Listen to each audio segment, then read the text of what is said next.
Adam Ndiaye, directeur général de la Société sénégalaise de réassurance. Merci beaucoup pour cette opportunité. Ce qu'il faut dire, c'est que la prise en charge des dommages résultant de tout ce qui est mouvement populaire, grève et émeute, et les violences politiques sont une composante de ces manifestations, ont toujours été une préoccupation des assureurs et des réassureurs. Toutefois, ce qu'il faut comprendre dans notre mécanisme et dans notre métier, c'est qu'un risque, pour qu'il soit pris en charge, il faut qu'il existe. Et il faut qu'il soit soutenable. Malheureusement, au détour des années 2000, nous avons découvert ce qu'était l'hyperterrorisme avec le 11 septembre, dont les dégâts étaient immenses. Et dans la sous-région, il y a eu l'embrasement de la Côte d'Ivoire, dont l'un des points d'orgue a été les événements de novembre 2004, qui ont causé des dégradations extrêmement importantes. Les assureurs se sont réunis et ils ont requalifié les couvertures qu'ils offraient. Et dans cette requalification, tout ce qui avait un caractère politique avait été exclu du champ de la couverture parce que non maîtrisé et non soutenable. La conséquence a été que lorsque notre pays a été frappé par des événements entre 2021 et 2024, beaucoup de dégradations ont été constatées, beaucoup d'opérateurs ont été impactés. Malheureusement, le secteur des assurances n'a pas pu apporter la réponse parce que ces événements n'étaient pas couverts si on applique strictement les clauses et les conditions dans lesquelles c'était assuré. Alors nous nous sommes réunis et nous avons dit notre métier, c'est d'abord d'apporter des solutions pour des personnes qui sont en situation de détresse ou qui sont frappées par le sort. Et dans cette quête de solutions, un groupe de travail a été mis en place, élargi à tous les opérateurs du secteur de l'assurance et de la réassurance au niveau africain, surtout focalisé sur la zone francophone. Et nous avons conçu un nouveau contrat qu'on a appelé contrat couvrant les violences, qu'elles soient politiques, qu'elles soient religieuses, qu'elles soient autres, dès l'instant où un certain nombre de personnes y ont pris part. Ce contrat ne se soucie pas de la qualification de la violence, qu'elle soit politique, qu'elle soit sociale, qu'elle soit religieuse, ce n'est pas le problème. S'il y a mouvement concerté ou non, dégénérant en une violence sur l'espace, les conséquences ou les dégradations matérielles sont prises en charge par les assureurs. C'est l'innovation majeure qui nous permet d'apporter un nouveau service à nos assurés et de contribuer à la résilience de notre économie. C'est justement cela parce que dans le contrat d'assurance, comme je l'avais dit, nous avions une clause qui était intégrée dans un contrat avec une prime qui était très réduite et des garanties qui étaient limitées. Mais s'il y a un événement, la première difficulté, c'était la qualification juridique de l'événement. Est-ce que ce qui s'est passé au Sénégal entre 2021 et 2024 peut être qualifié de politique? Si tel est le cas, ça échappe au champ de la couverture qui était commercialisée jusqu'à présent. C'est ce qui nous a inspiré à justement concevoir un contrat qui nous dit, à partir du moment où il y a des mouvements de foule concertés, quelle qu'en soit l'origine, on le fait. Le caractère récurrent peut être gênant, mais ce n'est pas insurmontable. L'assurance ou la réassurance, c'est un métier qui sait adresser les difficultés et qui a des mécanismes techniques. Ces mécanismes permettent de mutualiser les risques sur un espace temporel. Et dans cet espace temporel-là, l'essentiel, c'est qu'en collationnant toutes les primes, que ce soit au Sénégal ou ailleurs, on parvienne à équilibrer le système et à réparer les dégâts qui sont causés. Il devient insoutenable quand la récurrence ou l'occurrence est un peu trop forte et quand les dégâts sont un peu trop importants. En ce moment-là, il s'agit de s'asseoir, de réfléchir sur d'autres mécanismes beaucoup plus agiles. Et c'est d'ailleurs en cela que nous avons pensé que nos capacités contributives atteindront un certain montant. Au-delà, nous irons sur le marché mondial. Et au-delà, il faudrait que les pouvoirs publics puissent intervenir au niveau du troisième étage avec leurs contributions. Et je dois saluer en cela le fait qu'un fonds ait été mis en place par l'État du Sénégal pour indemniser justement les victimes des malheureux événements. Les conditions de souscription sont différentes. Elles sont différentes pour la bonne et simple raison que prendre un contrat séparé est toujours différent techniquement de prendre une garantie qui se fond dans un contrat beaucoup plus global. Avant, c'était des clauses qui étaient dans un contrat. Aujourd'hui, c'est un contrat séparé. Donc, une appréciation du risque différente, une tarification différente et des conditions de couverture et d'exclusion qui sont différentes. Dans notre métier, tout ce que nous faisons est fortement encadré par les pouvoirs publics. Heureusement que nous avons deux niveaux de contrôle. Un contrôle national qui est opéré par le ministère des Finances du budget à travers sa branche qui s'appelle la direction des assurances, et un contrôle supranational qui est exercé par la conférence interafricaine des marchés d'assurance, CIMA. Ces deux structures doivent viser et valider tous les contrats que les assureurs commercialisent en s'assurant que ce n'est pas des contrats léoniens, en s'assurant qu'ils sont conformes juridiquement, en s'assurant également que les critères de tarification sont lisibles et transparents. Et ce travail est fait régulièrement. Pour les réclamations que nous avons reçues, parce qu'à chaque fois que des assureurs subissent des dégradations, ils viennent vers leurs assureurs.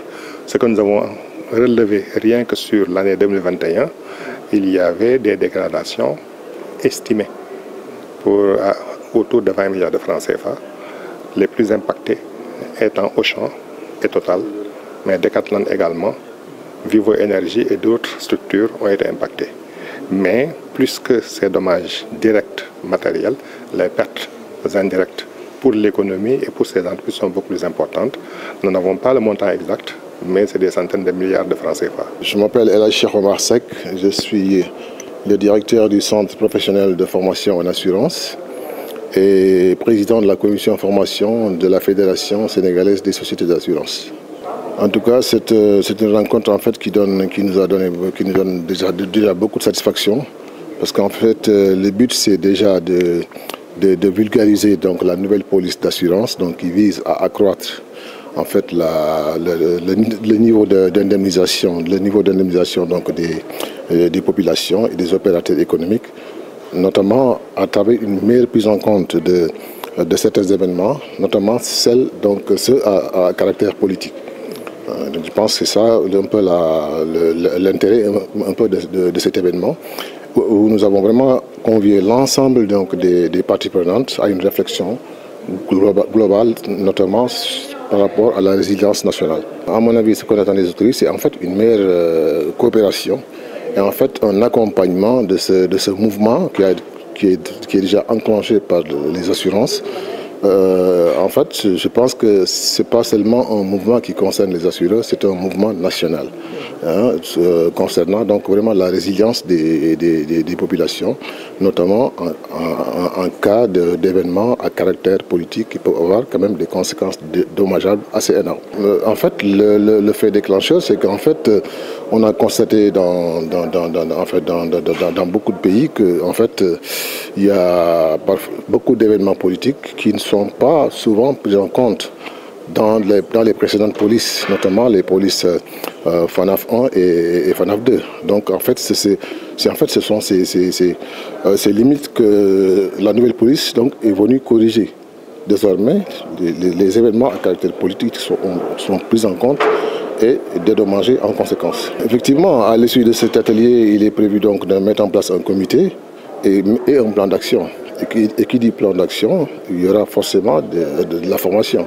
Et la formation de l'ensemble des parties prenantes. Je pense que tous les parties prenantes auront droit à des formations pour la mise en application de cette nouvelle police. Oui, je pense que l'assurance est en pleine mutation, parce que quand même il y a beaucoup d'initiatives qui sont en train d'être prises non seulement par les autorités, mais aussi au niveau de la Fédération des sociétés d'assurance. Je pense que l'ensemble des acteurs aujourd'hui sont mobilisés quand même pour donner à l'assurance ses lettres de noblesse.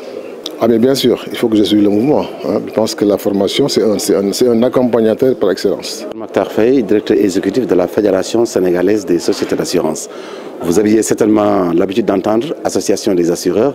Aujourd'hui, nous avons retrouvé l'ancienne appellation de notre corporation, de notre organisation professionnelle, qui est la Fédération sénégalaise des sociétés d'assurance. Parce que tout simplement, au sein de cette fédération, nous avons plusieurs entités. Et puis même sur le plan sémantique, une association regroupe des personnes physiques. Alors que sur le plan, au niveau des fédérations, c'est une structure qui regroupe des organismes, mais également des personnes morales. Alors, donc nous avons vu également que l'appellation de la fédération répond le mieux par rapport à la vision que nous voulons donner au marché des assurances au Sénégal. Ça correspond également à la conduite du changement, c'est-à-dire le fait de vouloir tendre vers un marché dynamique, un marché organisé, un marché solidaire. Donc il fallait qu'on revienne à cette appellation qui est la Fédération sénégalaise des sociétés d'assurance. Et c'est quelque chose qui a été validé lors de la dernière Assemblée générale mixte de la Fédération qui s'est tenue le 11 décembre dernier. Comme je dis, ça répond le mieux à la vision que nous avons sur l'assurance. Vous savez, aujourd'hui, l'assurance est très mal connue. La plupart pensent que les assureurs sont des voleurs. Ce qu'ils font, c'est que de la taxe. Mais en réalité, l'assurance a un rôle éminemment important à jouer, aussi bien sur le plan économique que sur le plan social. Et je pense qu'en fait, c'est le début d'une campagne de communication sur effectivement le monde de l'assurance de manière générale, mais également faire comprendre aux populations ce qu'ils gagnent en allant souscrire à une police d'assurance. Ce n'est pas seulement l'assurance auto, mais il y a aussi l'assurance multirisque habitation, il y a l'assurance vie, il y a beaucoup de choses. Et même d'ailleurs, c'est dans cette dynamique-là, je vais quand même vous informer qu'en début 2025, nous allons organiser les journées de l'assurance vie. C'est très important. Et aujourd'hui, si l'État nous aide dans ce sens-là, on pourra participer véritablement, disons, pour plus de 50% à la contribution, effectivement, la contribution des assureurs dans l'économie nationale. Alors aujourd'hui, donc, nous sommes là dans le cadre effectivement d'une vulgarisation, donc un séminaire de vulgarisation d'une police PVT, que je traduirai littéralement, les risques de violence politique et de terrorisme au Sénégal. Je pense qu'on a tous connu les événements de Tiantakoun, on a connu également les événements de 2021, de 2023, et très souvent, la prise en charge était devenue très difficile parce qu'on ne savait pas trop à qui s'adresser. Et avant, ce genre d'événements était pris en charge par l'agent judiciaire de l'État. Donc aujourd'hui, on veut effectivement que les investisseurs aient la confiance aux assureurs, qu'ils puissent venir de manière vraiment spontanée.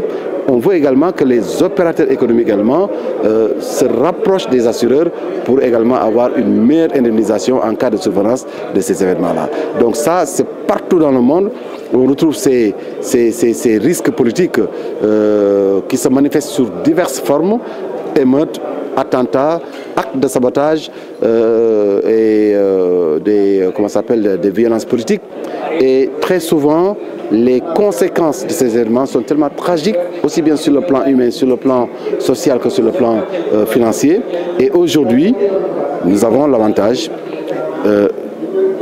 d'une bonne collaboration entre la FANAF, les réassureurs, pour nous proposer une police d'assurance qui visera une indemnisation plus complète des conséquences de ces événements tragiques.